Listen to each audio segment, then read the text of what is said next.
From fake charities to beefs that end fatal, Big U and Yella Beezy's downfall proves the streets don't build legends, they bury them. And it's time we show our children a better way. What's going on, everybody? It's Professor Zeus, and I'm back with another video. If this is your first time at the channel, just know I greatly appreciate you. Why don't you go ahead and hit subscribe? We're on our way to 2,000 subscribers, and we are taking it the humble route. So today, we're looking into the rap game, hip hop right now. Two names: Big U, Yella Beezy. If you haven't heard, these rappers have been arrested, and the charges are pretty crazy. Big U, he's accused of running a criminal enterprise that he's allegedly masking as a anti-gang charity. Right? Imagine you running a anti-gang charity, but on the flip side, it's really a criminal enterprise. And then we got Yella Beezy. He's tied to the murder of Mo3, a fellow Dallas rapper, and at one point a friend. And this isn't just headlines, it's a gut punch to the culture, or whatever we call culture these days. And I'm not here to celebrate anybody going to jail, because obviously nobody wants that, but we've got to unpack what's wrong here and why it matters, especially for all the young men watching, you know?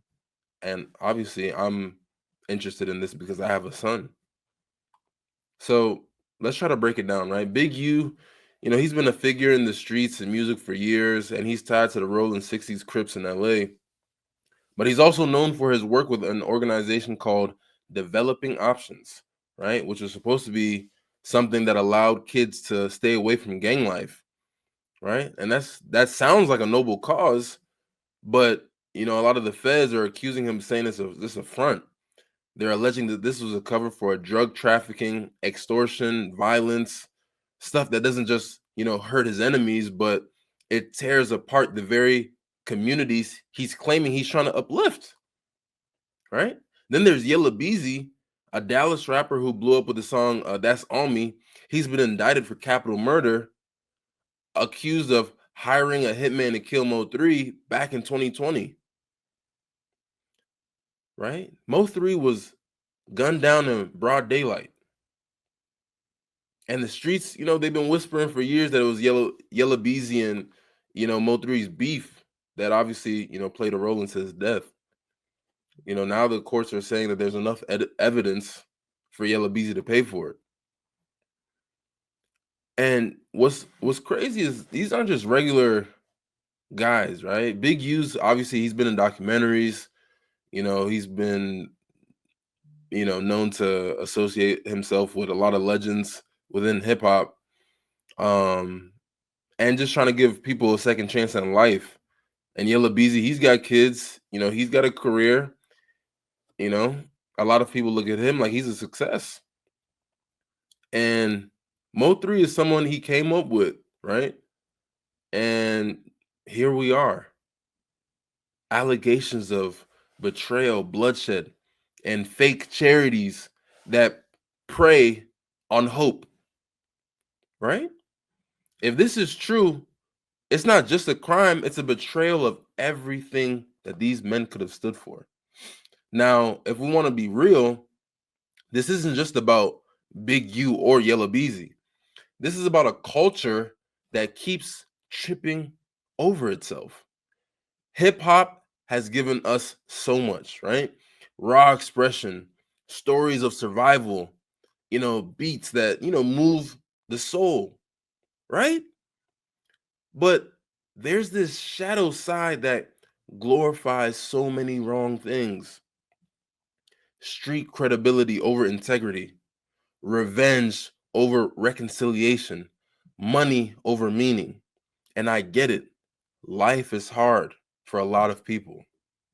A lot of these guys came from nothing, had to dodge bullets, shootouts, different things like that just to get to where they are today. But when you make it out, when you're able to create a platform, why do you drag the same poison back into the community that you left, right? If Big U was really funneling dirty money through this so-called anti-gang charity, That's not just illegal, it's predatory. Honestly, it's taking the dreams of children who want out of the streets, and you're turning them into a hustle, right? And Yella Beezy, if he really greenlit the death of Mo 3 over some whatever beef, he's a coward. Mo 3 had kids too, right? He had family, he had a fan base. He was trying to build something. So what's the message here? Is loyalty that disposable?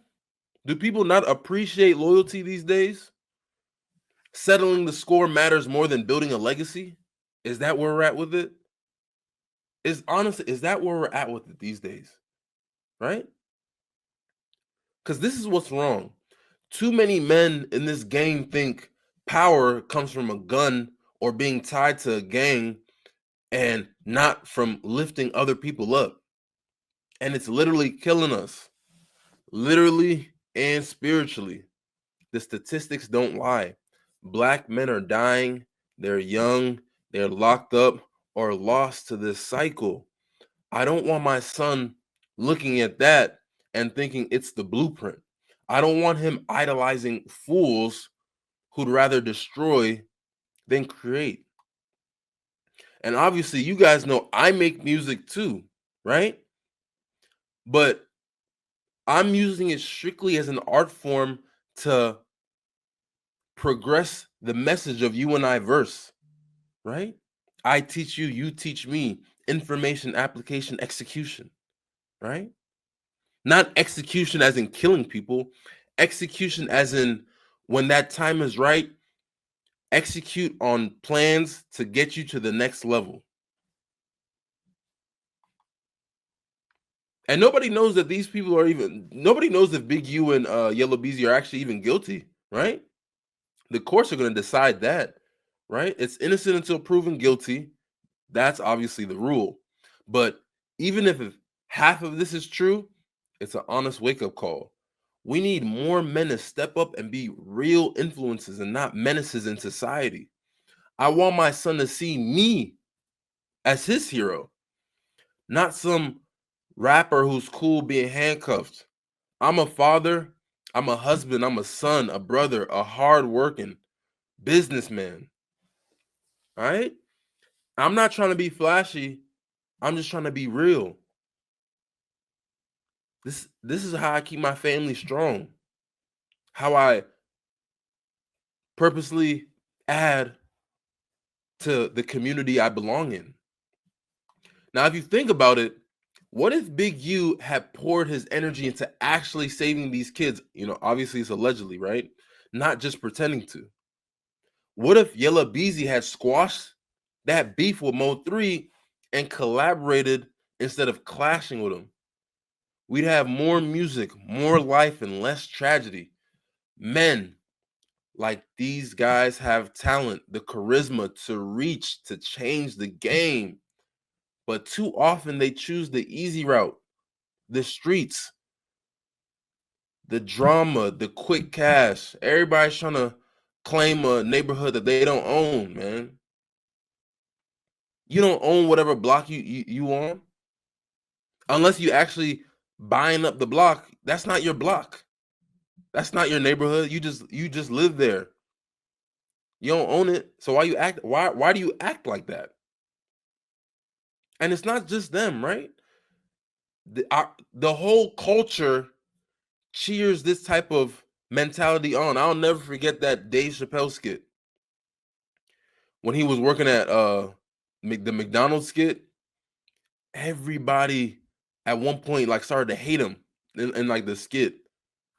He was like, "F you, I'll talk all sorts of stuff," but they look at the drug dealers and all these different types of people and would praise them.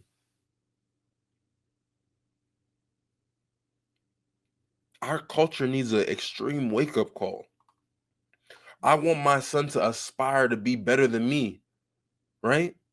It's a Nigerian proverb where the man doesn't feel successful unless his son is more successful than the father.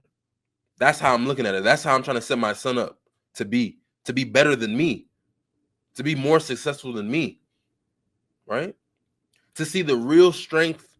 The real strength is in providing, protecting, teaching, and not tearing down. I want him to look at me and say, Dad, my dad's the type of man he is because he shows up every day, because he's got my back, because he's building something that I can eventually inherit. Not because I'm the biggest flexer or I got the most enemies. Okay? So, it's sad to see Big U and Yella Beezy in this mess. I don't wish jail on anyone. Rehab, redemption, whatever. That's more so the goal. But when you become a menace to your own people, you've got to face the consequences. This isn't about hating them or hating on them. It's about loving our communities enough to demand better. We've got to stop romanticizing the chaos and start celebrating the people who are building, right? The fathers, the mentors, the hustlers who are trying to grind legit. For my son, for all our kids out there, let's show them what real men can be. Not a gangster on a microphone, but a leader with a purpose. That's the culture I'm fighting for. One where we don't just survive, but one that starts with us right here, right now, not surviving, but thriving. That's all I have to say. Let me know what you guys think about the comments. It's a crazy world we live in, man. If you found some value in this video, leave a like, hit the notification bell, send this video to somebody who might see some value in it, and subscribe. We're on our way to 2,000 subscribers, and we're taking it the humble route. Never ever forget, it's you and I verse. Information, application, execution. Until next time, peace.